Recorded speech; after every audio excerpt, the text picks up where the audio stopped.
want to take a couple minutes here and just talk about RFIs in pre-construction, also known as pre-bid RFIs. So first, what does RFI stand for? RFI stands for Request for Information.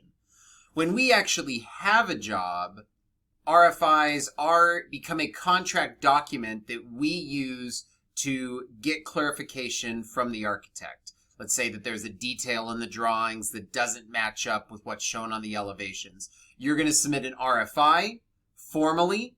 The GC is going to formally submit that to the architect. It gets logged. That answer gets responded to and gets logged, and it becomes a contract document. And that answer now supersedes any other documents. But up front, when we're just bidding a job and don't actually have it, RFIs are a little more informal, but just as important. When you find items in what you're bidding that you do not have clarity on, rather than just making assumptions, it's great to ask the question. And it's great for a couple reasons. Reason one, now you're not making an assumption that might be different than what the design team wants. And reason two, it puts everyone on the same bidding page, because when questions get answered during the pre-bid RFIs, those answers generally come back to all the bidders. So now it's helping level the field and everyone's bidding apples to apples. So how do we handle pre-bid RFIs? So within teams, in our bid process checklist, we have our cover sheet and we have our actual bid process checklist. We have a tab for RFIs. It's broken down into different sections, general, specifications, scope related, field logistics questions, and we have a spot to be able to put a response. Not only should the estimator be gathering these, but also anyone else, Jumpstart, the virtual design team, anyone that has questions should be able to log them in here. Now, as opposed to RFIs after we have a job where there's a very formal process and there's forms we fill out, pre-bid RFIs can be a little more informal. So how do you actually send these questions over?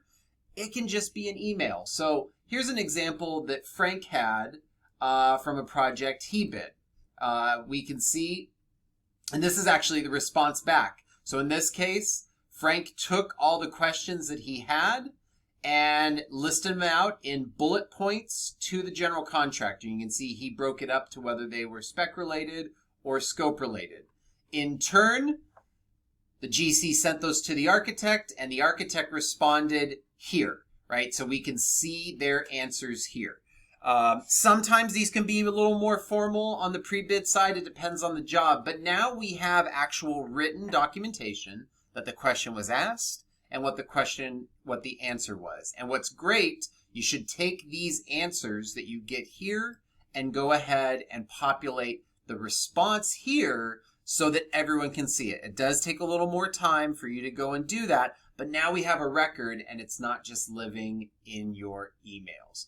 The key thing here also, these RFI responses, if they differ from the bid documents, if we do get the job, we want to make sure that these RFI responses get picked up in the contract review. If we clarified some scope pre-bid, but the contract doesn't get written to reflect it, we could have a problem. So make sure you go back and look at your RFIs when you are going over the contract and making sure that everything's covered, either by the architect updating documents or it's covered in our contract. If you have any questions on this, talk to your manager. Thanks, everyone.